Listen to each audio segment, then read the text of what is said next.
Hello everyone, I am Rina Macy Bagtaso and welcome to my tutorial video.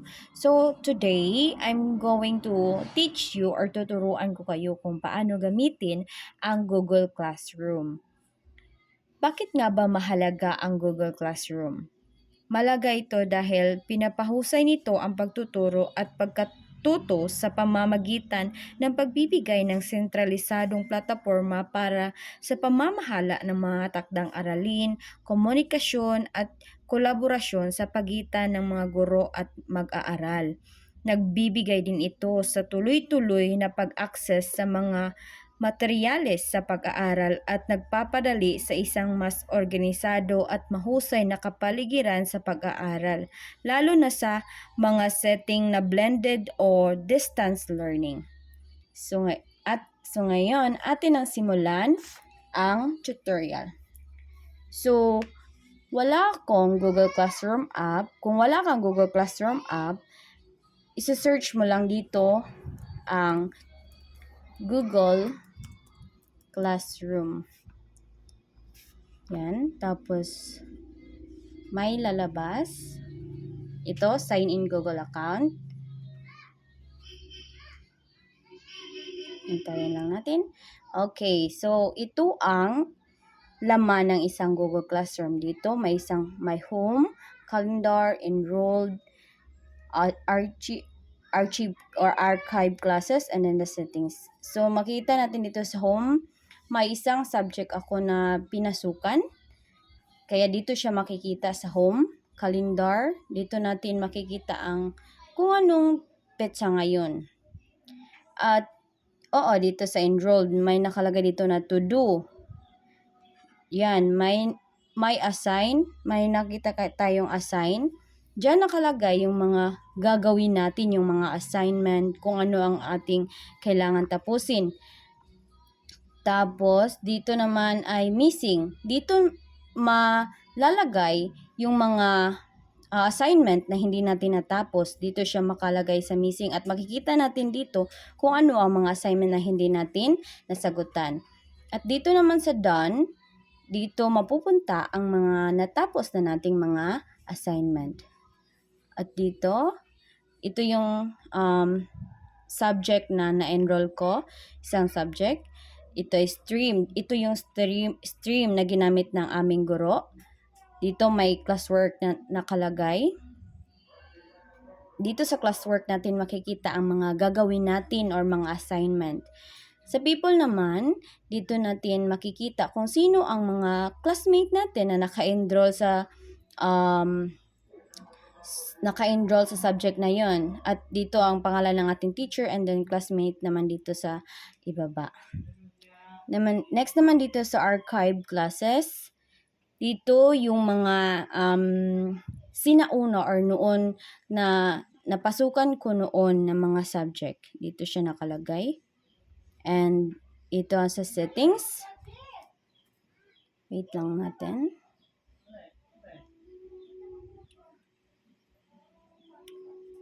Dito naman sa settings, nandito ang ating profile. Makita natin dito ang ating account. And also, the notification para sa ating Google Classroom, i-allow natin lahat para free tayong gawin kung ano ang nais natin gawin sa Google Classroom. Okay, balik tayo sa home. Dito may makikita tayong plus sign. Kapag pipindutin natin to, may nakalagay na join class or create class.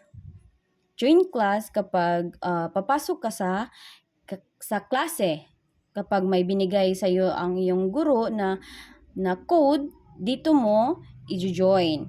Dito, ipipaste mo dito yung code na binigay ng iyong guro at saka magjo-join ka lang. Ang create class naman, kapag gagawa tayo ng ating sariling subject or sariling classroom kapag may ipapagawa tayong assignment.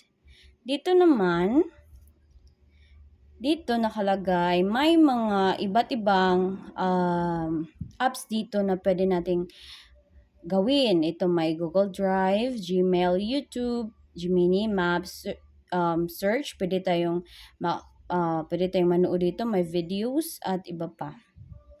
Dito naman, ito yung account na ginamit ko sa aking Google Classroom. So, dito lang natin siya makikita. Okay, so, ngayon, gagawa tayo ng ating class. Okay, pipindutin lang natin yung create class, tapos check natin to, and then continue. Halimbawa, class name, create tayo ng class. Halimbawa, gagawa tayo ng English class. English class.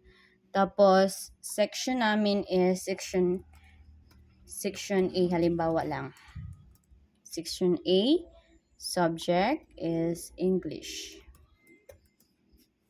Tapos, room, halimbawa room 1. Tapos, pindutin natin yung create. Wait lang tayo, mahina yung signal. Ito na. Lumabas na yung ating subject or class na ginawa. Ito yung background. So, di ba English class yan? May nakalagay dito na customized. Ito. Pindutin natin. Kung gusto nyong palitan yung background ng iyong class, pwede tayong pumili dito. Pwede nyo ring pindutin to yung upload photo. Mag-upload ka ng picture dyan para mapalitan yung background. Pwede ring ito select photo. English kasi yon. Ito English. Pili natin English. Pili ka lang dito. So, ang pipiliin ko, ito pipiliin ko. Okay, select class theme. Save. Ayan, napalitan na, diba? Okay, next naman dito sa class code. Ito yung class code. Ika-copy mo lang ito. Copy class code. And then, ipipaste mo lang sa GC ng iyong klase. Para, ito yung gagamitin nila para maka-join sa klase mo. Makapasok sila dito. Okay.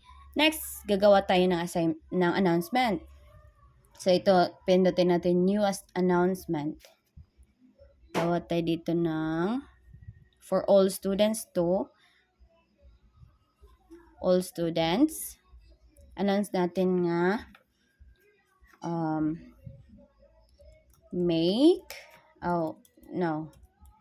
watch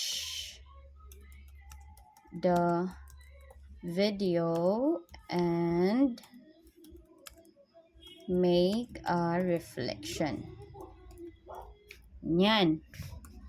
So, kapag gusto mo naman na makikita nila agad yung video na gusto mong ipapanood sa kanila, pipindutin mo lang tong YouTube video, add YouTube video. Ipipaste mo lang dito yung link. Kung hindi ka naman nakakuha ng link, dito lang, upload file. Upload mo dito yung video na gusto mo. Pwede rin dito sa link. O try natin dito sa YouTube. Search tayo ng English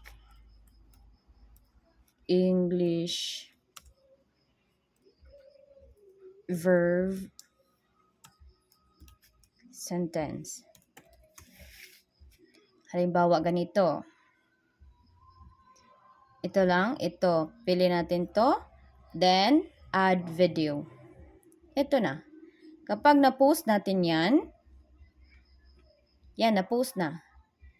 Kapag naka-post ka na, kapag nandito na yung mga student mo, madali lang nilang ma-access yung video na gusto mong ipapanood sa kanila. More options. Gusto mong copy link para isend mo na lang agad sa GC nyo or edit kung gusto mong palitan or dagdagan yung video. Next naman, kung pag may karagdagan kang announcement para sa video, ilalagay mo lang dito, submit, or pwede mo ring palitan, submit it tomorrow. Yan. Send.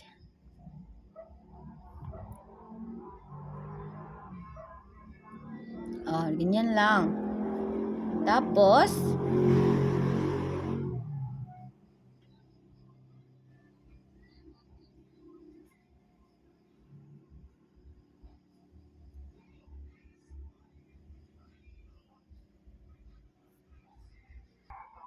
And yeah, ganyan lang kadali. Ganyan lang kadali gamitin ang isang Google Classroom. Kapag gusto naman natin tingnan yung mga classes na ating na-enroll, pindutin lang natin to. And then, tada, makikita na natin dito kung ano ang mga gagawin natin. Diyan lang. I hope you learned something. Thank you.